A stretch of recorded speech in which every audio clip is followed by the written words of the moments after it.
जो मर जाता है अल फलाह उसको कागज पर जिंदा कर देता है। जो मर जाता है अल फलाह उसका फर्जी अंगूठा लगवा लेता है। जो मर जाता है अल फलाह उसकी जमीन का सौदा कर लेता है।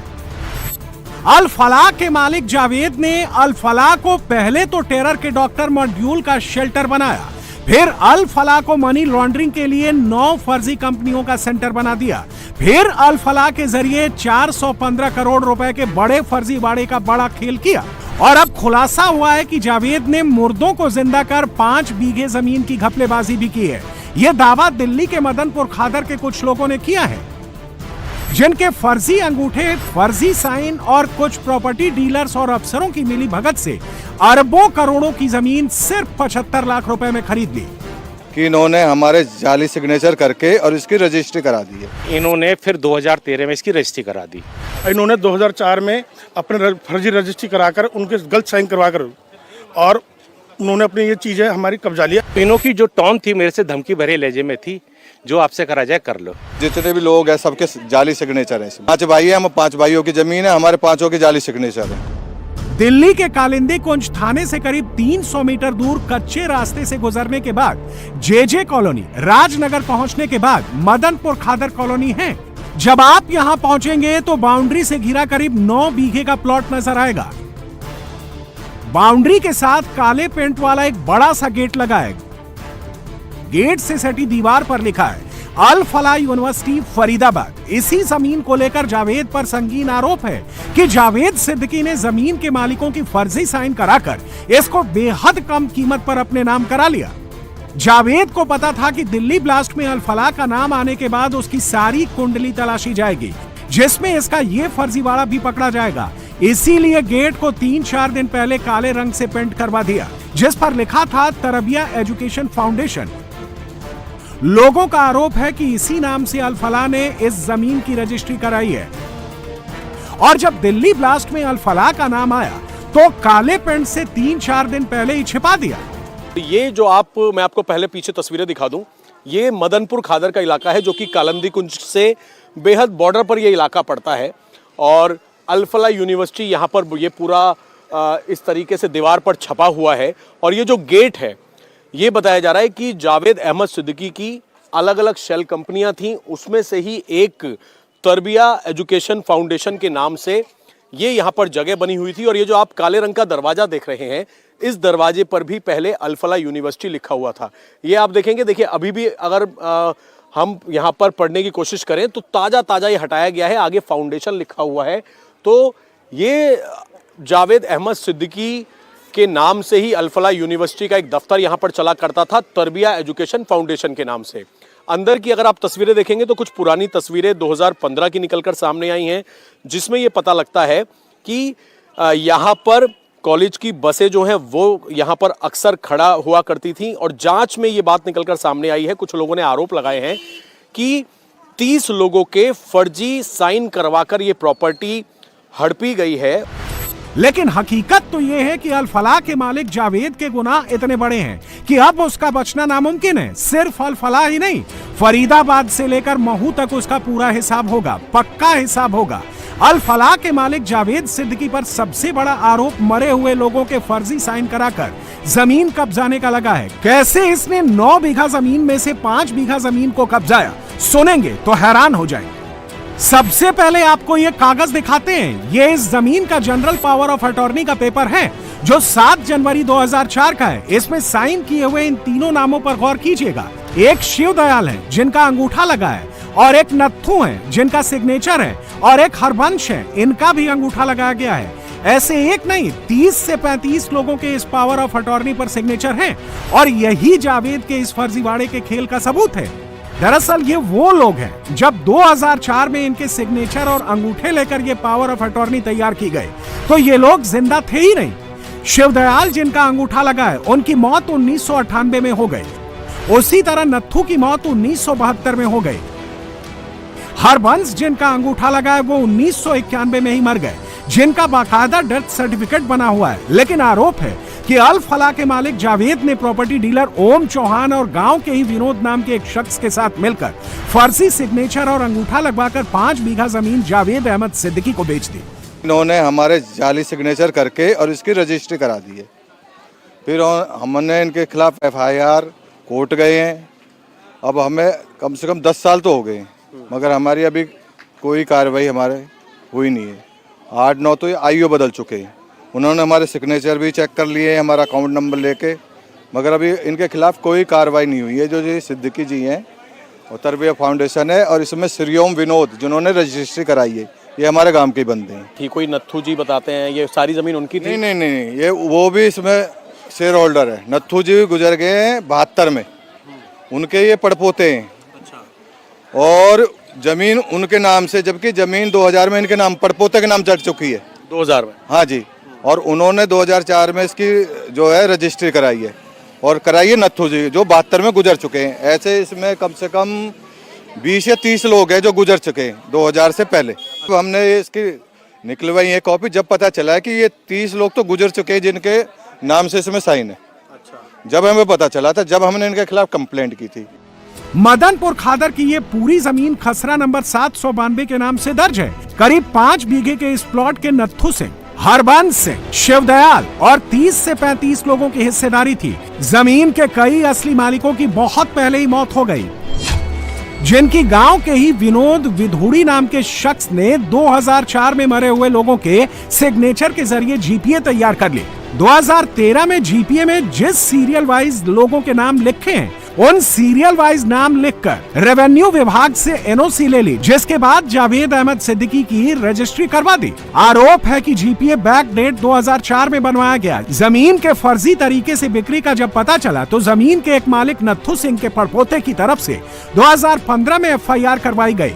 नत्थू सिंह के 4 बेटे हैं, जिसमें एक ने FIR करवाई और 3 बेटों की मौत हो गई थी, जिसके बाद FIR वापस ले ली गई थी। लेकिन फिर 2021 में नत्थू सिंह के परपोते भगत सिंह और उनके 2 भाइयों ने फिर FIR करवाई, जिसमें इन्वेस्टिगेशन हुई। आरोप है कि जावेद ने पैसे के दम पर FIR पर कार्रवाई रुकवा दी। परदादा के नाम, जिनका नाम नत्थू सिंह है, उनके नाम थी। उनका डेथ हो गई थी 1972 में। इन्होंने 2004 में अपने फर्जी रजिस्ट्री कराकर उनके गलत साइन करवाकर और उन्होंने अपनी ये चीज़ें हमारी कब्जा लिया। हमने 2015 में इनकी FIR करी थी कि हमारी ज़मीन की मतलब कि ये फर्जी साइन करे हुए। उनके जब डेथ सर्टिफिकेट सब है मेरे पास। मेरे फादर 97 में एक्सपायर हो गए, परदादा जब करते। जावेद जो सिद्दीकी है, जो ये इसका डायरेक्टर है, इससे हमारा केस चल रहा था। 10 साल हो गए इस केस को चलते हुए, पर सारी एजेंसियां इसका साथ दे रही थी, ऊपर प्रशासन से लेकर शासन तक भी। पर अब पता चलेगी ये कितना सच्चा था, कितना झूठा था, जो इन्होंने ऐसा गलत काम करा। इतना बड़ा कनेक्शन जो इनको मिला है। फिर भगत सिंह और 2 भाई हाई कोर्ट चले गए। कोर्ट से FIR कंटिन्यू रहने की अपील की है कि मामला हाई कोर्ट में है। जब तक जावेद का नाम दिल्ली ब्लास्ट के आरोपियों के शेल्टर देने में आया, तो ये लोग एक बार फिर से सामने आए। इस जमीन के एक हिस्सेदार कुलदीप विधोड़ी भी हैं। उनका तो यहाँ तक कहना है कि 2015 में अल फलाह के इस खेल की शिकायत PMO में भी की थी, जिसमें उन्होंने लिखा था कि अल फलाह के तरबिया एजुकेशन फाउंडेशन की फंडिंग की जांच होनी चाहिए। इन्हें इतनी फंडिंग कहां से आ रही है, इसके बाद भी कुछ नहीं हुआ। जब जावेद से अपना हक मांगने गए तो उनके लोगों ने धमकी दी कि जो करना है कर लो, जमीन नहीं मिलेगी। इन्होंने एक तो नकली जीपीए बनाई, जो 2004 की बनाई, बैक डेट की। उसमें 65 लोगों के इन्होंने सिग्नेचर किए। फ्रॉड है 65 के 65। मैंने लोगों से जानकारी जुटाई, जी आप लोगों ने ऐसे बेची, सबने मना किया, जी इस आधार पे ये सिग्नेचर हमारे नहीं है। फिर मैंने इसमें देखा रेवेन्यू के हिसाब से कि लगभग 30 लोग ऐसे थे कि जो 2004 से पहले मरे हुए हैं, उन्हों की जीपीए पे अंगूठा सिग्नेचर है। फिर इस जीपीए के आधार पे ही, मजे की बात है, रेवेन्यू से इन्होंने एनओसी ले ली। इस जीपीए के आधार पे जिस फ्लो में ये नाम लिखे हुए हैं ना, इसी फ्लो में रेवेन्यू ने इसी फ्लो में इन्हीं नामों की एनओसी दी है, और उसी आधार पे इन्होंने फिर इस रजिस्ट्री को करा लिया, रजिस्ट्री करा दी। और जबकि रेवेन्यू में वो जमीन है, 3rd 4th जनरेशन के नाम रेवेन्यू में रिकॉर्ड है। रेवेन्यू में रिकॉर्ड आगे 3rd 4th जनरेशन का मिल रहा है, और वो पुराने जो 1972 में उनके नाम से रजिस्ट्री हो गई, तो ये रिकॉर्ड मैच कैसे करेगा। मैंने माननीय कोर्ट में गया था, मैंने इनके खिलाफ में एक सूट फाइल किया, सिविल सूट, कि जी मेरी जो इसमें ज़मीन है, मैं किसान हूँ, इन्होंने गलत रजिस्ट्री कराई है और इसमें गलत लोगों के सिग्नेचर किए हैं और मरे हुए लोगों के किए हैं और इसमें हमारी प्रॉपर्टी का भी डिवाइडेशन नहीं हुआ, इस रजिस्ट्री को कैंसिल की जाए। 2015 में भी एक FIR हुई थी इनके खिलाफ। हमारे दादाजी लगते थे नत्थू सिंह, उनके वारिसों ने की थी, उनमें से एक वारिस ने की थी, और उनके नत्थू सिंह के आज वारिस कम से कम 25 हैं। उनको पता ही नहीं है हमारी जमीन बिक गई है, क्या हो गया क्या नहीं है। जमीन हेराफेरी में 3 लोगों पर आरोप है, जिसमें अल-फलाह का मालिक जावेद सिद्दीकी, जिसने प्रॉपर्टी खरीदी, और दूसरा प्रॉपर्टी डीलर ओम चौहान, जिसने डील कराई, और तीसरा जमीन की पावर ऑफ अटॉर्नी कराने वाला विनोद विधोड़ी। लेकिन जब इससे इस मसले पर पूरी हकीकत जानने की कोशिश की तो कैमरे पर आने से मना कर दिया और इन सब आरोपियों ने साफ साफ इनकार कर दिया। सर जमीन का कोई विवाद नहीं, मैंने भी किसी और डीलर से खरीदी थी और इनको बेच दी थी, बस मेरा और कोई रोल नहीं था सर। जावेद सिद्दीकी को अब ये मैं नहीं जानता वो कौन थे कौन नहीं थे, बस ये जानता हूँ कि भाई वो कोई तरबिया फाउंडेशन थी, बस उनको आपने बेच दी थी बस, और कोई इसमें ना कोई रोल नहीं है, ना कुछ कोई झगड़ा था, ना कुछ था इसमें। तो जो आपने जमीन खरीदी, जो ये लोग कह रहे हैं या जो कि इनके मरे हुए दादा वगैरह के 25-30 लोगों के पुराने साइन नहीं सर, नहीं ऐसा कुछ नहीं है सर, बिल्कुल गलत है, बेबुनियाद है, सब बेकार की बात है। ये तो एक इन्होंने प्रोपेगेंडा बनाया हुआ है। उससे पहले हाई कोर्ट से इन्होंने पहले भी केस डाला था, वहां से भी कोएस हुआ ऑर्डर है, सब कुछ हुआ ऑर्डर सर। अच्छा, तो अभी मामला कोर्ट में चल रहा है, कुछ FIR वगैरह भी करवाई हुई है? हाँ, वो मामला कोर्ट में 2016 से शायद चल रहा है मेरे ख्याल से, ऐसा कुछ। तो उसमें आप भी वो हैं, मतलब पार्टी? हाँ, पार्टी तो देखो जो इन्होंने जो लगाया तो पार्टी तो हमें भी बना रखा है सर। ये केस इन्होंने डाला था और हाई कोर्ट से ये क्वेस भी हो चुकी है, मतलब FIR खत्म भी हो चुकी है हाई कोर्ट से। वो कुछ किसी 1-2 लोगों ने वापस लिया था ना सर, ये इसमें मोस्टली यही लोग थे। अब ये तो दोबारा केस डाल रहे हैं, दोबारा केस डाल रहे हैं, ऐसा सर कुछ नहीं है, प्लीज। एक बात तो तय है कि अल-फलाह के मालिक जावेद की लंका का दहन होना तय है, क्योंकि अब उसके असली मकसद का, खेल का पता चल चुका है। अब सारा खुलासा हुआ है तो उसके खौफ से अब तक चुप रहे लोग भी खुलकर सामने आने लगे हैं। जब से अल-फलाह के रहने वाले आतंकी डॉक्टरों के पास से विस्फोटक मिले हैं और विस्फोटक से भरी गाड़ियों की बातें सामने आई हैं, इस प्रॉपर्टी को लेकर भी लोगों की चिंताएं बढ़ गईं। मदनपुर खादर के लोगों का कहना है कि अल-फलाह के तरबिया एजुकेशनल फाउंडेशन का मामला भले ही कोर्ट में चल रहा है, लेकिन यहाँ कुछ ऐसा होता था जो शंका पैदा करता था। इतना पहले नहीं पता था ना, जब से ये बम फूटा ना तब से पता लगा है कि ये उन्हीं का ही ऑफिस है, या उन्होंने जगह खरीद रखी है, यहाँ बस आती है। चलो बस तो स्कूल की आती थी, अब क्या पता कोई मैन गाड़ी अचानक कार आ जाए, अंदर उग्रवादी हो, अंदर रहते हो उसमें, या जाते हैं निकल के चुपचाप घुस जाते हैं, ये तो किसी को पता ही नहीं है।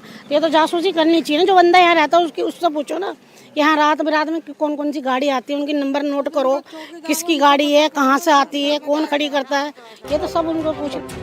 अल-फलाह के टेरर शेल्टर की खबर सामने आने के बाद अब लोग सवाल कर रहे हैं कि गलत तरीके से इस प्लॉट को खरीदा गया, और जब यहाँ अल-फलाह का कोई काम ही नहीं है तो यहाँ पर गाड़ियाँ क्यों आती रही हैं?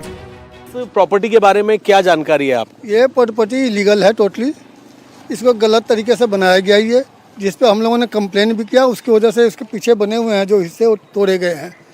यहाँ पे कुछ नहीं होता है, सिर्फ गाड़ियाँ आती हैं जो खड़ी होती हैं और सुबह 5 बजे निकल जाती हैं यहाँ से, और इनका स्टाफ यहाँ पे रहता है। टोटली यहाँ पे सब कुछ जो कुछ है, जब मैं ये कह रहा हूँ अल-फलाह का जब कोई काम ही नहीं है तो गाड़ियाँ यहाँ क्यों आती हैं इनकी? हमें तो उससे भी असुरक्षा महसूस होती है। क्योंकि लोगों ने किस चीज़ की कंप्लेंट की थी, कब जब क्या टूटा था? ये कि पहली बात कि यहाँ पे पूरी बाउंड्री थी, ये देखिए, ये जो है इसकी MCD की जो टोटल बाउंड्री की हुई थी, इन्होंने इस बाउंड्री को तोड़ करके उसके बाद इसके अंदर गेट खोला था।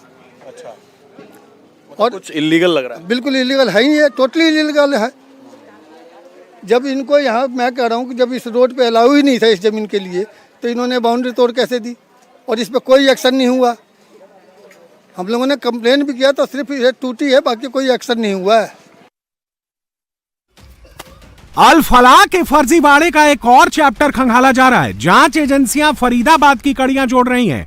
उसी दौरान मदनपुर खादर की हेरा फेरी पकड़ी गई। यहां से होते हुए जावेद सिद्दीकी के पुश्तैनी घर महू पहुंच गई है और यहां भी जावेद सिद्दीकी की फाइल खोली गई तो पता चला इसका पुश्तैनी मकान महू कैंटोनमेंट एरिया में बना हुआ है, जिसमें जावेद सिद्दीकी के इस पुश्तैनी घर में काफी अवैध निर्माण किया गया है। इसलिए इस पर बुलडोजर चलाने की कार्रवाई की जाएगी। इसके लिए कैंट बोर्ड की तरफ से जावेद सिद्दीकी के परिवार को नोटिस जारी किया गया है। महू का ये मकान जावेद सिद्दीकी के पिता हमाद अहमद सिद्दीकी के नाम पर है। 2021 में जावेद सिद्दीकी ने अपने और परिवार के दूसरे मेंबर्स का नाम चढ़ाने की एप्लीकेशन दी थी, लेकिन अभी उसका नाम नहीं चढ़ा है। उधर महू कैंट बोर्ड ने अल्टीमेटम दे दिया है। नोटिस के मुताबिक इलीगल कंस्ट्रक्शन को नहीं तोड़ा गया तो बुलडोजर चलेगा। ये मुकरी महल्ले का एक मकान है, लगभग जो 858 स्क्वायर फीट का मकान है और ये जवाद के पिता के नाम से हमाद अहमद सिद्दीकी है, उन्हीं के नाम से है और जवाद ने इसमें नामांतरण के लिए अप्लाई कर रखा है सन 2021 से। सर इससे पहले कितनी बार नोटिस दे चुके हैं? मतलब इससे पहले नोटिस तो ज़्यादा बार, लेकिन मेन जो छावनी अधिनियम के तहत 3 बार नोटिस, जो मेन नोटिस है वो तो 96-97 में दिए गए थे। उसके बाद में इंटरमीडिएट नोटिस भी और अभी फाइनल नोटिस दिया गया है इसको। सर कब तक की कार्रवाई होगी, कब से काउंट किया जा रहा है? अभी आज से 3 दिन है, एक बार तो उनको समय दिया है 3 दिन का, तो जैसे ये पूरा होता है तो उसके बाद इस पे आगे बैठ कर डिसाइड कर लेंगे। जवाद ने कब ये सर अपने नाम करने के लिए जो है एप्लीकेशन उन्होंने 2021 में दिया। अपने जो हमाद की एक पत्नी और उनके अन्य 11 जो भाई बहन हैं उनका जो हक त्याग के साथ उन्होंने अप्लाई किया। एक बात तो तय है, अल फलाह का नेक्सस चाहे फरीदाबाद में हो या फिर महू में, गलत किया है तो सबका हिसाब किया जाएगा। जावेद को पाई पाई का हिसाब चुकाना होगा।